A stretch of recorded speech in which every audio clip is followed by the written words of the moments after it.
My grandpa always taught me to fear rainy days.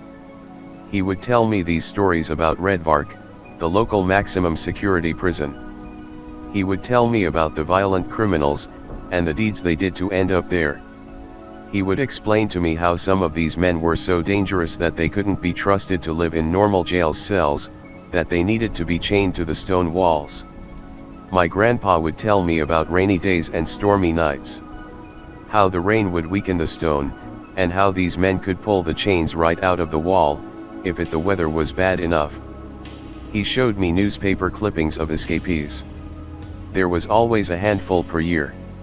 He would tell me that, to a T, the prison breaks always coincided with rainy weather. Most escapees would flee to the surrounding neighborhoods. They would try to hide in people's garages and basements, under their porches, waiting for the rain to pass. Sometimes the men would break into the houses. Sometimes the men would do unspeakable things to people residing in those houses. We lived only about 8 miles from Redvark. And on rainy days, my grandpa would remind me of this. My grandpa would tell me that on rainy days it was best to just stay in my room, to lock my door, to put some music on low, grab a comic book, and get my head somewhere else. He even taught me how to turn my closet into a fortress of solitude. We threw a blanket and couple of pillows in there. I had a few posters of superheroes on the closet wall.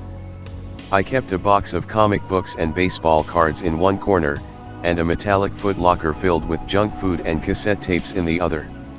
My grandpa would encourage me to get in the closet when it rained, especially when it stormed. I would sit in there, listening to my Walkman. I would finger through comic books. I would bundle myself up against the pillows and drift to sleep. I felt safe in my closet. And I enjoyed the hours that I would spend in there on rainy days. He would tell me that most of the time during escapes, the convicts would usually only hurt people they happened to come across. If they broke into a home to avoid police, and there was a family sitting around a TV in the living room, they would strike. He would tell me that if a Redvark prisoner escaped, and if they came to our neighborhood, and if they broke into our house, that as long as I stayed in my closet, I'd be okay. It would be possible for a convict to find me and hurt me. But as long as I stayed in my closet fort, I would be as safe as anyone in town. I would remind myself of this on rainy days. I would sit in my closet and think about it, and it would make me feel safe. My grandpa disappeared one June. I lived with him alone. My parents had died years earlier. My grandpa disappeared and I was afraid to call the police. I knew if something happened to my grandpa, the police would take me away and force me to live in a home.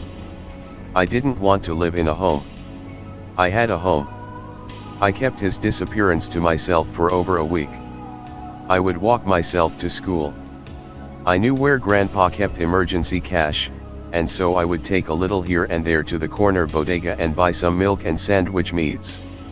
One day, about 8 days after his disappearance, they let us out of school early. Storm of the century, they said. Thunder and lightning, and heavy rain all night. The rain was so heavy that night, the local streets flooded over. On the walk home from school, the water was up to my ankles. By 9 o'clock the water was coming up to people's knees. I got home, climbed into my little hiding space and covered myself in a blanket. Thunder clapped outside. I was very afraid. The storm itself unsettled me, but thinking about Redvark and how easy it would be to escape during a storm like this terrified me. We lost power after a little while. I sat in the closet in darkness. I turned to my Walkman for solace. After a few hours, the music started to stutter. After a few more minutes it stopped altogether. Batteries. Dead as doornails. I continued to sit in silence. The power hadn't come back on yet. The darkness and silence enveloped me. Then the silence was broken by a scratching noise some distance away. I ignored it at first, but it grew louder and more insistent. Finally, I reluctantly left the safety of my fort. In the upstairs hallway I stopped and listened. The noise was clearly coming from downstairs. I descended the stairs, my heart pounding in my chest. I got to the kitchen and stopped to listen again. The noise still sounded as if it were coming from below me. We had no basement, so the fact that the noises were coming from beneath me was unsettling. There were more noises now, too, not just the scraping. I thought I heard moaning. I crouched low to the floor, listening. The noises got louder as I entered the living room, louder still as I entered the main corridor. I stopped on a throw rug at the end of the hallway. The noises were at their loudest here, below me. I pulled the throw rug away and saw a trapdoor. It must have led to a basement or crawl space. I had no idea it existed. I had no idea there was anything under that rug. I wondered why it was padlocked. I grabbed a ring of old keys that hung on a hook in the mudroom. I tried the keys in the padlock one after another. The fourth key slid into the lock like a base runner sliding into. Something pounded against the bottom of the trapdoor. Thwayop. Thwayop. It was followed by muffled voices. Ullo. Ebby dare. I could barely make out the voices. Thwayop. Help us. I understood that. I turned the key and lifted up trapdoor. The worst smell I've ever known wafted up and hit me in the chest. I instantly heard women crying and a man's voice sobbing, "Thank God, oh thank God." And then another. "Water. Please, we need water." The next few days were a whirlwind. Police, media, and gawkers descended on the house. Our small town in Arizona never saw much excitement. The news of a homegrown serial killer sent an electric jolt through the populace. The media was relentless. The police had a million questions. Where is your grandfather? I don't know. Did you know what he was doing? Did you help him hide his secret? No, I'd said. No, never.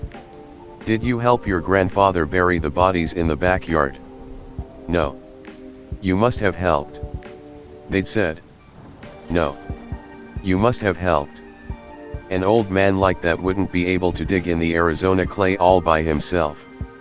And then it hit me. Rain. I'd said. The policeman looked at me blankly. What? He'd wait for it to rain.